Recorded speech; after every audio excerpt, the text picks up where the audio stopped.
Good morning, students. Now, in the earlier class, we have learned a little bit about the concepts of hashing, the concepts of the hash function, and so on. So, in today's class, we will try to get into details depth by depth. Now, what is this hash function? Now, this hash function is basically a mathematical formula which, when applied to a key, it produces an integer which can be used as an index for the key in the hash table in order to store the element, right? So, the main aim of this hash function is that the elements should be relatively and randomly and uniformly distributed. So whatever the hash function is, our motto is that after applying the hash function on the key value, so the elements should be randomly uniformly distributed throughout the hash table. Now it produces a unique set of integers within some suitable range that we have seen, that suppose it produces a value. By applying the hash function, a value is produced that is out of the range that can be stored in the array. So by applying compression maps logic, we map this out of the range value into a range that can be put inside the array, that is between the array range. So it produces a unique set of integers with some suitable range in order to reduce the number of collisions. But in practice, there is no hash function that reduces or eliminates the collisions completely. But definitely some protocols are there for creating a good hash function. So a good hash function can only minimize the number of collisions, but there is no ideal hash function that can totally eliminate the collision. So totally collisions can never be eliminated, but we can at least try to reduce the collisions so that our algorithm works swiftly or efficiently. So a good hash function can only minimize the number of collisions by spreading the elements uniformly throughout the array. Now, this word, a good hash function, there need to be certain properties associated with a good hash function. So, the properties associated with a good hash function, first is the low cost. The low cost. Now, cost means that cost of executing the hash function. Now, this cost of executing the hash function need to be very small. If I execute a hash function that is very costly, that is costly in terms of space or time, then it's of no use. So, the cost for executing the hash function need to be low. Second term is determinism. That means a hash procedure must be deterministic. That is, same hash value must be generated for a given input value. Suppose if I am using a hash function, in step 1, the hash function when applied over the key value 80, it gives a value 2. In step 2, the hash function when applied on key value 80, it gives a value 3. So this should not be the case. It should be consistent. That is, the same hash value must be generated for a given input value. Okay. The third property of a good hash function is uniformity. What do you mean by uniformity? A good hash function must map the keys as evenly as possible over its output range. That is, probability of generating every hash value in the output range should roughly be the same. That means that if given an array, if there are 10 areas or 10 blocks, the probability of filling up those blocks should be uniform. It should not be case that the hash function which we are using, that whatever the hash function we are applying on whatever the value, all of them has a tendency of going and filling in index number 2 or index number 4. Then particular one index is getting overpopulated and the rest of the indices of the array are being vacant. So this should not be the case. Whatever hash function we will be using, it should be in such a way that the probability of filling up all the spaces in the array should be uniform. Now this is an ideal thing which we aim at doing. It doesn't and it may happen that while doing the sums or in practical sense it is not so. So this is the thing, like we will be studying different hash functions. So one hash function is an upgraded version of another hash function. So the last hash function had a few disadvantages, that's why the next hash function was invented. Then the next function which was invented has a few disadvantages still, so then the third hash function is invented, like so on. So we will be studying now a few hash functions which we will be studying, which will give us idea how these hash functions are selected or how this hash function works. Now one thing is an important thing, like a good hash code or a hash function, whatever it is, it will minimize collisions. That is, if our key 1 is not equal to key 2, then by applying the hash code on key 1, the result should also be not equal to the applying that same hash code on key 2. This should be one thing. And the second thing is, it should be uniform. That is, if our key 1 is equal to key 2, then we don't want different hash values from different things. So the same hash code, if applied to key 1, it should give the same result as the hash code applied to key 2. So this is the concept of uniformity. That is, if our key 1 and key 2 are same, then if we applied the same hash code on key 1 and key 2, it should yield the same result. It should be uniform throughout. And if our key 1 and key 2 are different, then if we applied the hash code on key 1 and key 2, it should also give a different result, so that this concept will minimize the chances of collision. Now suppose we are taking memory address as the hash code. We can do so. Suppose if we take, suppose in this example, how this different hash functions was invented, I am going into that details. So suppose at first what it was seen that take the memory address as the hash key. Memory addresses are always unique, so the memory address will act as the hash code. Now if we take the memory address as the hash code, suppose there are two keys, key 1 and key 2. Suppose key 1 is placed at a memory address, suppose 5000, and key 2 is placed at a memory address, suppose 5010. It can so happen. So now if we applied the hash code on key 1, since the memory address will act as the hash code, so if we take the hash code of key 1, it gives us 5000. Now if we take the hash code of key 2, it gives us 5010. Now suppose we want to store the same key value. It may happen that in an array we are storing duplicate elements. So like that, suppose we want to store this string ABC. We have two keys, key 1 and key 2. Both of them have the value of ABC. Now according to this concept, what will happen? In memory number 5000, the value ABC will be stored. In memory number 5010, the value ABC will be stored. But this should not be the case, as we have discussed that if key 1 and key 2 are equal, then if we applied the same hash code logic on key 1 and key 2, it should give us the same result. But in this case, the keys are equal, but the hash code values of those keys are not equal. So this concept is not uniform. So this concept is not preferred. Next comes the concept of integer cast. The next concept that came into existence is integer casting. That means we are going to typecast the key to an integer. Suppose there is a value of x where the value is 3.4. We will typecast is to an integer value 3.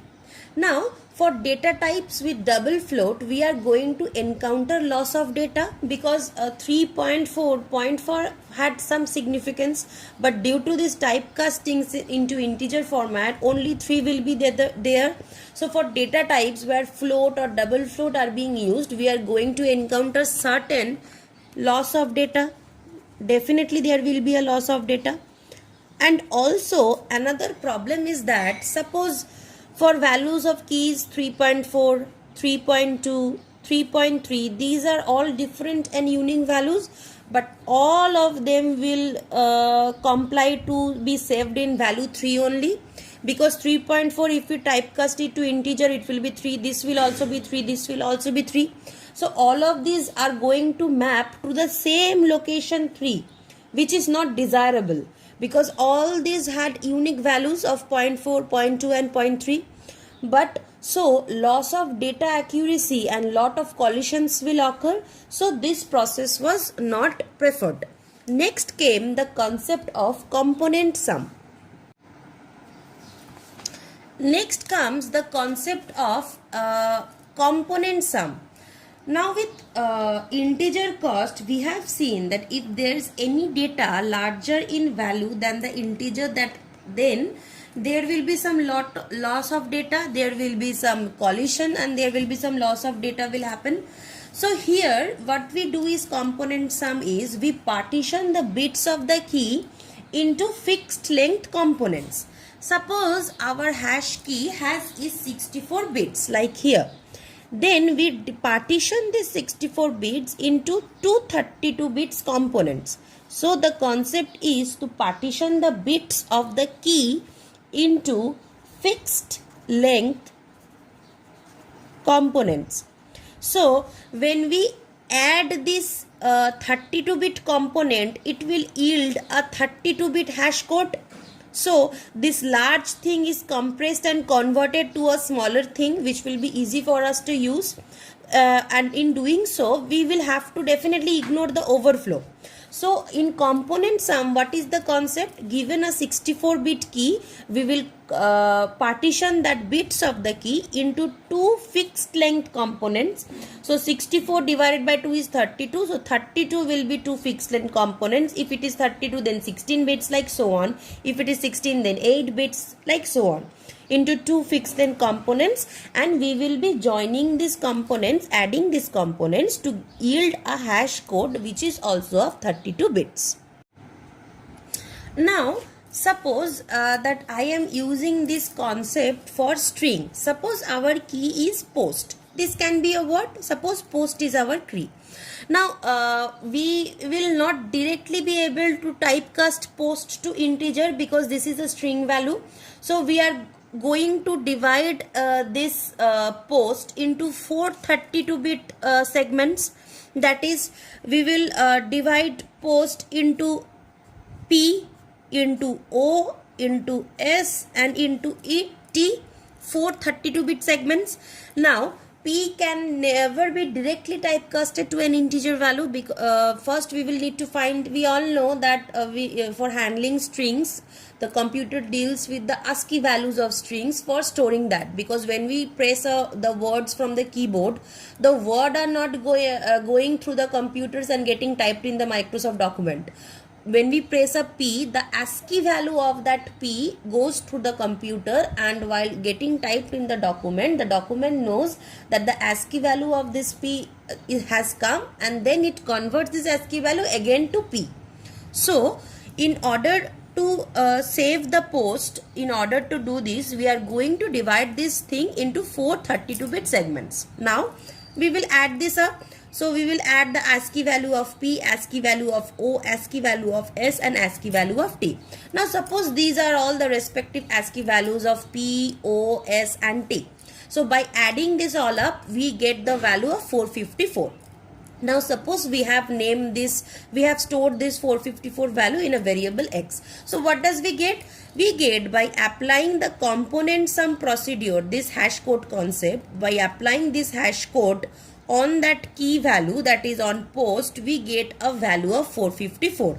That is, by applying this hash code on the key, which is post in this case, we get the value of 454. Now suppose we have keys like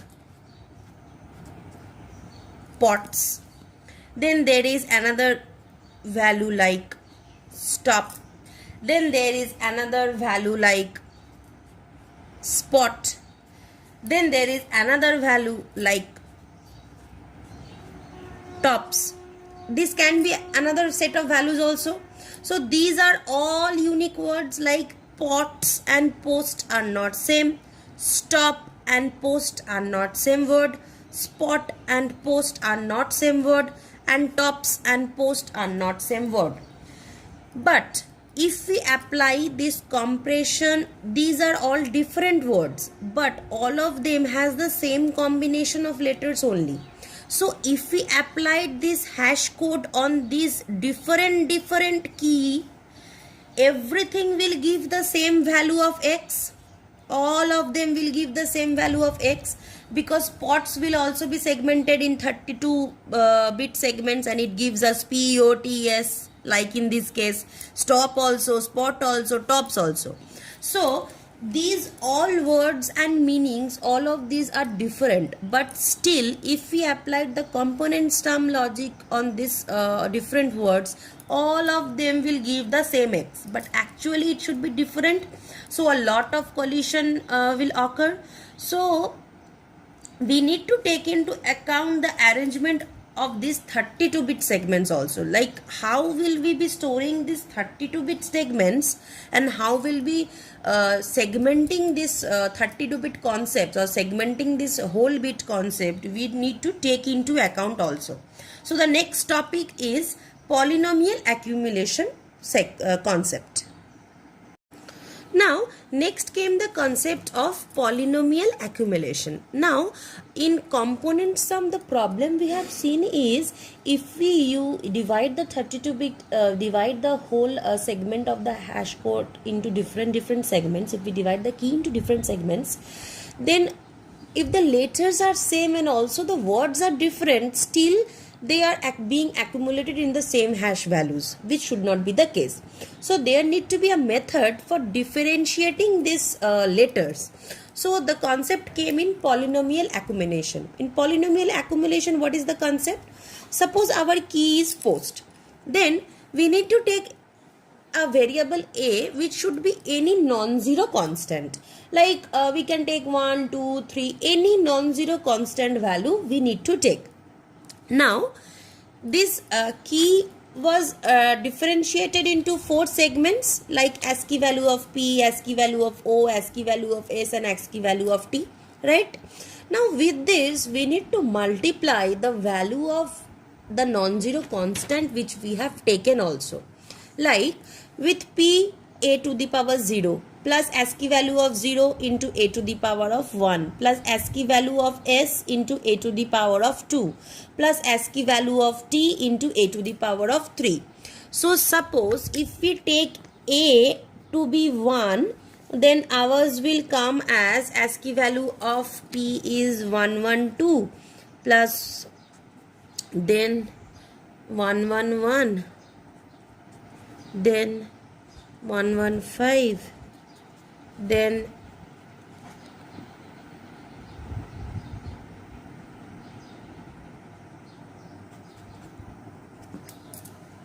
right. Now suppose we take a as 2, because 1 will give the same result only. So we take this, right?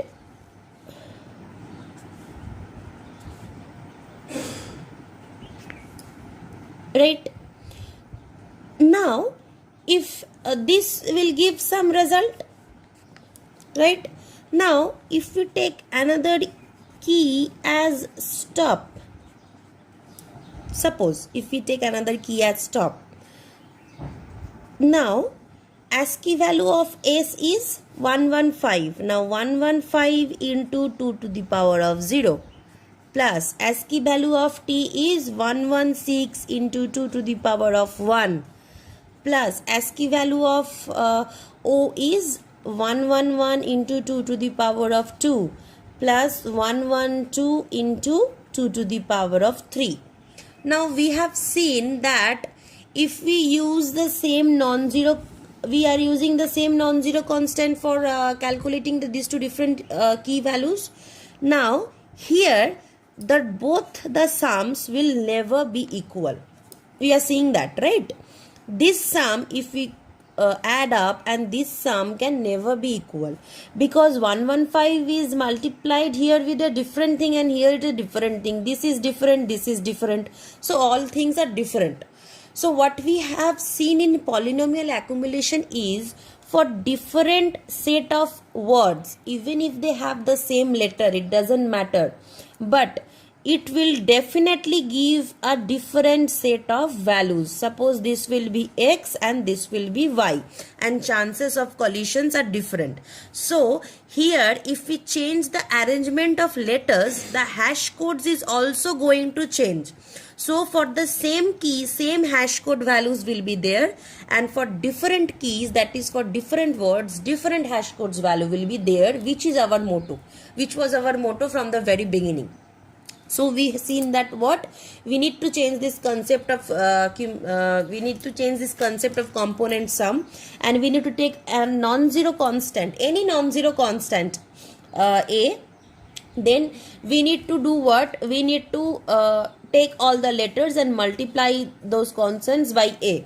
So in this gate, if the letters are different, that is if the words are different, if the keys are different, then we will definitely get a different hash function, and if the keys are same, then we will definitely get a different, if the keys are same, we will get the same hash functions.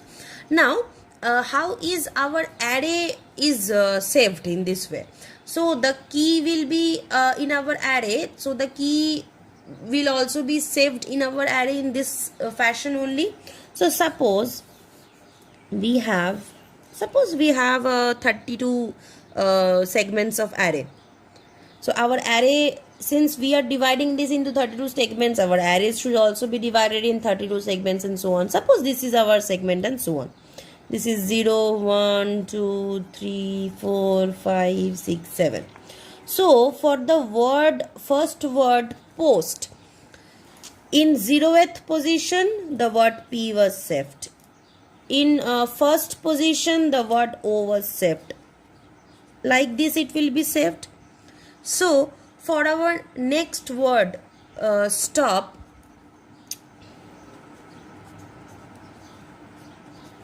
like this will be saved.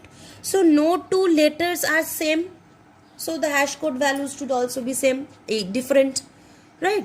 And one thing more, that when we save the words in the array, the letters are not being saved in the array, the ASCII values of the particular letters are saved in the array. So here 112 will be saved, here 111 will be saved, here 115 will be saved, and so on. For your understanding purpose, I wrote this term POST, but in actual scenario, the strings are never saved, because strings are not dealt in computers. It is converted to ASCII values, and the ASCII values are saved here. So in any of the cases, the ASCII value of P and S are not same. So when we are using post, it will have a different scenario. When we are using stop, it will have a different scenario. So this is all about polynomial accumulation concept.